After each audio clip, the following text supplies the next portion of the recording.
សូមចូលរួមរំលែកទុកជាពន់ពេកយុវតីសិស្សសាលារូលអាយុ19ឆ្នាំដែលក្លាហានហ៊ានជិះម៉ូតូដេញចាប់ចោរឆក់ទូរស័ព្ទទទួលដំណឹងថាបានបាត់បង់ជីវិតទៅហើយមហាជនអ្នកប្រើប្រាស់បណ្ដាញសង្គមបាននាំគ្នាសម្ដែងក្តីរំជួលចិត្តនិងចូលរួមរំលែកទុកទៅលើជនរងគ្រោះភេទស្រី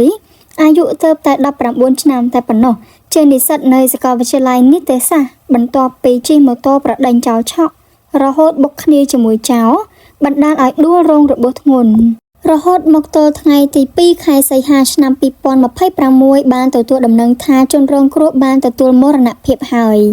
ក្រោយពីរងរបួសផ្នែកក្បាលខាងក្រោយយ៉ាងធ្ងន់ធ្ងរបញ្ជូនទៅសង្គ្រោះបន្ទាន់នៅមន្ទីរពេទ្យមិត្តភាពកម្ពុជាចិនព្រះកុសមៈហៅពេទ្យលូសង់គួររំលឹកផងដែរថានៅវេលាម៉ោង 10:50 នាទីយប់ថ្ងៃទី30ខែកក្កដាឆ្នាំ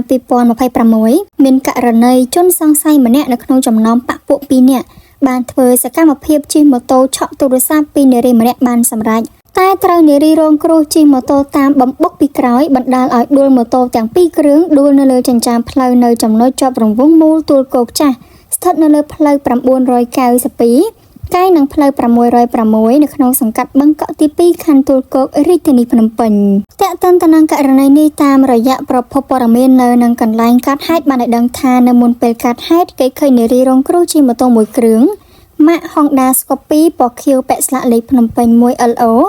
5704ធ្វើដំណើរតាមបណ្ដោយផ្លូវ592ទិសដៅពីលិចទៅកើតយ៉ាងណាមិញខណៈពេលជិះមកដល់ចំណុចកើតហេតុខាងលើស្រាប់តែគេឃើញមានជនសង្ស័យ2នាក់ជិះម៉ូតូម៉ាក Suzuki Next ពណ៌សពាក់ស្លាកលេខភ្នំពេញ 1LK 4230ធ្វើសកម្មភាពឆក់ទូរស័ព្ទម៉ាក iPhone 13របស់ជនរងគ្រោះបានសម្រេចស្របពេលដែលឆក់បានហើយនោះជនសង្ស័យជិះម៉ូតូរត់គេចខ្លួនតែត្រូវនារីរងគ្រោះជិះប្រដេញពីក្រោយហើយស្រែកចោចោរួចបំបុកពីក្រោយម៉ូតូជនសង្ស័យបណ្ដាលឲ្យដួលម៉ូតូទាំងពីរគ្រឿងខ្ទាតទៅលើចិញ្ចើមផ្លូវធ្វើឲ្យនារីរងគ្រោះរបួសបញ្ជូនទៅមន្ទីរពេទ្យព្រះកុសមៈភ្លាមចំណែកជនសង្ស័យត្រូវពលរដ្ឋឃាត់បានម្នាក់ប្រគល់ជូនសមត្ថកិច្ចចំណែកបពុម្នាក់ទៀតកំពុងតែរត់គេចខ្លួនក្រោយកើតហេតុសមត្ថកិច្ចចុះទៅដល់យកមធ្យោបាយធ្វើដំណើរទាំងអស់រួមទាំងវត្ថុតាំងនិងជនសង្ស័យយកទៅសួរនាំនៅប៉ុស្តិ៍នគរបាលរដ្ឋបាលទឹកល្អទី2រួចបញ្ជូនបន្តទៅអធិការដ្ឋាននគរបាលខណ្ឌទួលគោកដើម្បីអនុវត្តនីតិវិធីអ្នកជនសង្ស័យគ្នាម៉ាអ្នកតែខ្ញុំលើគេថា2នាក់ហ្មង2នាក់អានោះមួយមែន